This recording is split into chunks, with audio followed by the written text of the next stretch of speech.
తిరుపతిలో చిరుతపులి సంచారం కలకలం రేపుతుంది. స్థానిక ఉపాధ్యాయ నగర్ 15వ క్రాస్ వద్ద మొన్న రాత్రి చిరుతపులి రోడ్డుపై నడుచుకుంటూ వెళ్లిన విజువల్స్ వైరల్గా మారింది. దాంతో స్థానికులు తీవ్ర భయాందోళన చెందుతున్నారు. గత నెలలో కూడా ఇదే ప్రాంతంలో చిరుత సంచరించి ఒక గేదెను చంపింది. తాజాగా ఇదే ప్రాంతంలో అపార్ట్మెంట్ ఎదుట చిరుతపులి నిదానంగా నడుచుకుంటూ వెళ్లే విజువల్స్ అక్కడ సీసీ ఫుటేజ్లో దొరకడంతో ఒక్కసారిగా ఆ ప్రాంతంలో జనవాసులందరూ భయాందోళనకు గురయ్యారు. సమాచారం అందుకున్న అటవీ శాఖ అధికారులు చిరుత సంచరించే ప్రాంతంలో ఒక ఫ్లెక్స్ని ఏర్పాటు చేశారు. ఒంటరిగా ఎవరూ తిరగరాదని హెచ్చరికలు జారీ చేశారు. ఇక ఇదే అంశంపై మరింత సమాచారం మా ప్రతినిధి రవివర్మ అందిస్తారు. తిరుపతి పరిసర ప్రాంతాల్లో ఇటీవల కాలంలో ఎన్నడూ లేని విధంగా చిరుత సంచరించడంతో ఈ ప్రాంత ప్రజలందరూ కూడా తీవ్ర భయాందోళనకు గురవుతున్నారు. మనం చూడొచ్చు, అలిపిరి సమీపంలో ఉన్నటువంటి ఫారెస్ట్ ఏరియా ఇదంతా. ఈ ఫారెస్ట్ ఏరియాలో ఉన్నటువంటి చిరుతలన్నీ కూడా ఇటీవల కాలంలో ఎన్నడూ లేని విధంగా జనసంచారం ప్రాంతాల్లో సంచరిస్తూ ప్రజలను తీవ్ర భయాందోళనకు గురవుతోంది. గతంలో అయితే ఇటీవల కాలంలో అంటే నీటి కొరత ఏర్పడిన అంటే అటవీ ప్రాంతంలో నీటి కొరత కారణంగానే అవి త్రాగునీటికి ఇబ్బందులు పడుతూ జనసంచారం ఉన్నటువంటి ప్రాంతాల్లో కూడా సంచరిస్తున్నాయని చెప్పి కూడా ఇటీవల కాలంలో ఎన్నో ఫారెస్ట్ అధికారులు దీన్ని గుర్తించి పేర్కొంటున్నారు. అయితే ఈ అంటే ఆహారం లభించడము, అలాగే నీరు కూడా లభిస్తున్నందువల్లే ఇవాళ జనసంచార ప్రాంతంలోకి వస్తూ ఉందని చెప్పి కూడా ఫారెస్ట్ అధికారులు అయితే గుర్తించారు. మనం చూడొచ్చు, అలిపిరి సమీపంలో ఉన్నటువంటి ఉపాధ్యాయ నగర్లో కూడా మొన్న సాయంత్రంగా అంటే మొన్న నైటు ప్రాంతంలో పులి సంచరించింది. ఈ పులి సంచారంతోనే ఈ ప్రాంతంలో అంతా కూడా ఫారెస్ట్ అధికారులు సంచరించి బోర్డులు కూడా ఏర్పాటు చేశారు. ముఖ్యంగా ఈ ప్రాంతంలో పులి సంచరిస్తూ ఉంది కాబట్టి ప్రజలందరూ కూడా అప్రమత్తంగా ఉండాలని చెప్పి కూడా బోర్డు ఏర్పాటు చేశారు.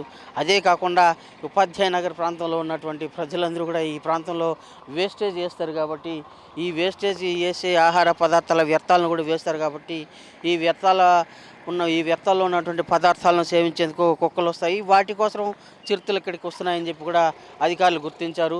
అలాగే ఇక్కడ సూచిక బోర్డులు కూడా ఏర్పాటు చేశారు. దయచేసి వన్యప్రాణుల సంరక్షణలో మాతో సహకరించాలి.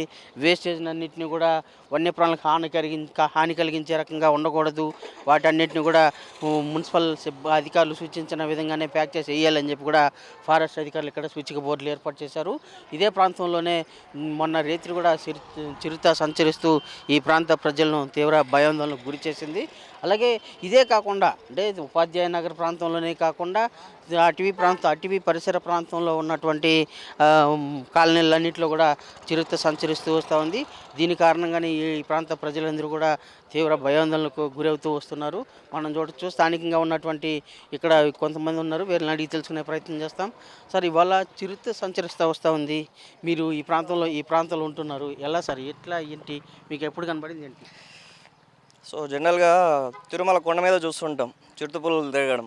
మామూలుగా సిటీలో ఎక్కడ తిరగవు. కాకపోతే మనకి తిరుపతిలో వచ్చేసి ఎస్వి యూనివర్సిటీ సైడ్ గత కొన్ని నెలలుగా చూస్తుంటాం సంచారం.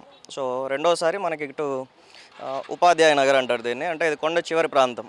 సో మనకి కొండ చివరి ప్రాంతం ఉండడం వల్ల ప్లస్ మనకి ఈ పక్క అంతా కూడా ఫారెస్ట్ ఏరియా, కరెక్ట్గా మనకి ఫెన్సింగ్స్ కూడా సరిగా ఉండవు.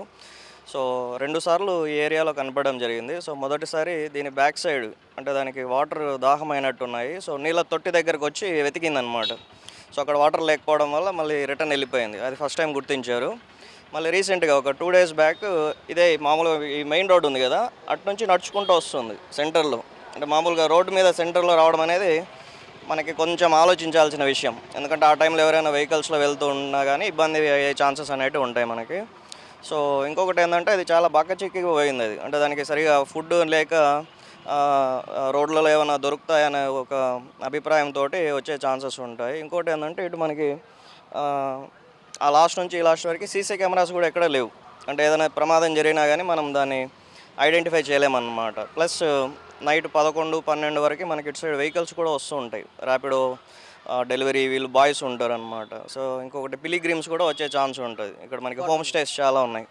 సో పిలిగ్రిమ్స్కి దీని గురించి అంత అవగాహన ఉండదు. కొంతమంది నైట్ టైం వాకింగ్ చేద్దామని కుక్కలను పట్టుకొని తిరుగుతూ ఉంటారు. సో ఇవన్నీ కూడా మనం జనాలకి కొంచెం అప్రమత్తంగా ఉండాలని చెప్పాల్సిన విషయం అన్నమాట. మీకు ఇవాళ ఇక్కడ ఫారెస్ట్ అధికారుల దృష్టికి ఏమైనా తీసుకెళ్ళారు?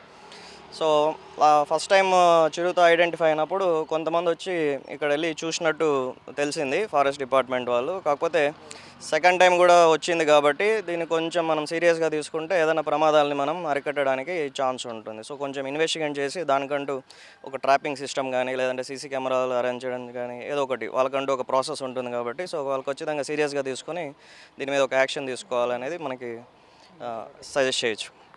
ఇది ముఖ్యంగా అంటే స్థానికులు ఏమంటున్నారంటే ఈ ప్రాంతంలో సంచరించే చిరుత సంచారం వల్ల స్థానికంగా ఉన్నటువంటి ప్రజలందరూ కూడా భయాందోళన చెందడమే కాకుండా ఈ ప్రాంతంలో అలాగే హోమ్ స్టేస్ ఎక్కువ ఉన్నాయి, హోటల్ కూడా ఈ ప్రాంతంలో ఉంది.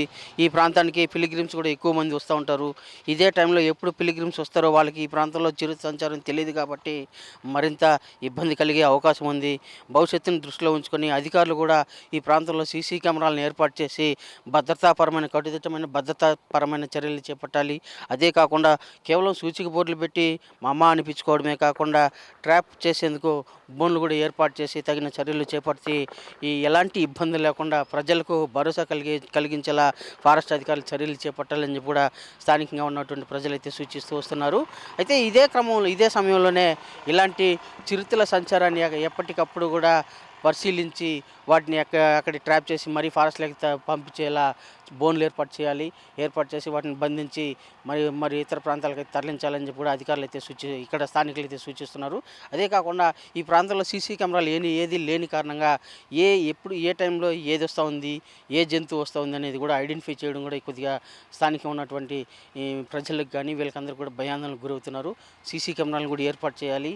అది భద్రతాపరమైన అంటే ఫారెస్ట్ అధికారులు చేపట్టే భద్రతాపరమైన చర్యలు అన్నింటినీ కూడా తీసుకునేసి ఈ ప్రాంత ప్రజలకు సెక్యూర్ అనేది కల్పించాలని చెప్పి కూడా స్థానికంగా ఉన్నటువంటి ప్రజలందరూ కూడా భావిస్తున్నారు. ఆ దిశగా అటు పోలీసులు, అటు ప్రభుత్వ అధికారులు, ఇటు ఫారెస్ట్ అధికారులు సంయుక్తంగా చర్యలు చేపట్టి చిరుతల సంచారాన్ని నివారించేందుకు వాటిని కట్టడి చేసేందుకు అన్ని రకాల చర్యలు చేపడతారని చెప్పి కూడా స్థానికంగా ఉన్న ప్రజలందరూ ఆశిస్తున్నారు. Video journalist Ramakrishna, Ravi prime 9, ఉపాధ్యాయ నగర్ నుంచి.